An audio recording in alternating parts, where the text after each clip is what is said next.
At yun, nandito pa rin tayo sa episode ng Parola at may kumasa sa ating salpakan dito. Sa magpakilala ka. Ako nga pala si Entak ng Lunar Music. Shoutout nga pala sa Lunar Music. Sino nga pala naging influence mo sa pagrarap sa? Siyempre, unang-una yung bumuka sa pag-iisip ko si Amiga Escobuso alias Jompax tsaka si Smaglas. Shoutout nga pala sa kanila kaya wag na natin patagalin to. Pakita mo kung sino ka, salpak mo na yan sa...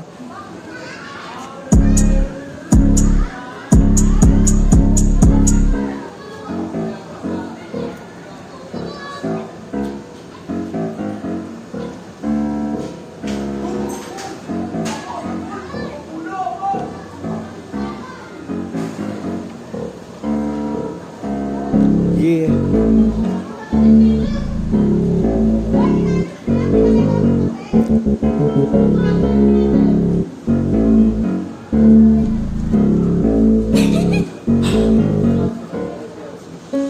Mistulang isang bata na naman nang bumalik sa tagal ng panahon sa musika'y nasasabik.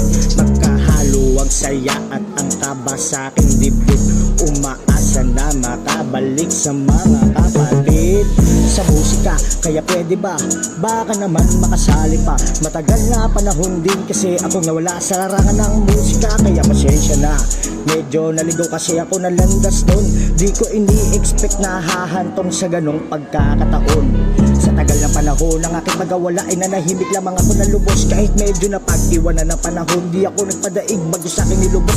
Ang aking pagkawala ang naging mitya ng aral at madaming natutunan. Inaral na sarili sa sarili paraan para kahit paning matulungan, para ibangon na sarili mula sa pagkadapa. Isipin mo palagi na meron pa magagawa. Huwag ka magpadala sa sasabihin ng iba. Gawin ang mga bagay kasi sa sunasin. Hindi na importante kung sino ang mga sumali. Huwag kang magpapakapante, basta ituloy ang pag-abante. Tandaan mo, isa lang ang buhay. Lahat ni diretso sa hukay. Pagkakataon na maging mahusay, yan lang ang magiging patunay. Huwag mo sukuan ang iyong pangarap. Darating ang panahong mayayakap mo rin ang lahat ng iyong gusto. Dapat huwag kang magpadala sa tukso.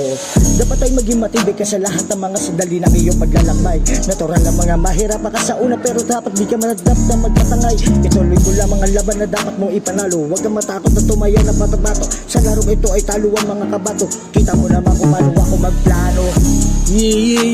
Solid dun sa. Maraming salamat sa pagpapaunlak sa atin sa. Baka may gusto kang shoutout dyan promote na kanta. Shoutout nga pala dyan sa mga tropa dyan sa Area C, sa 46, lahat ng mga tropang rapper ng mga batang Parola. Maraming salamat.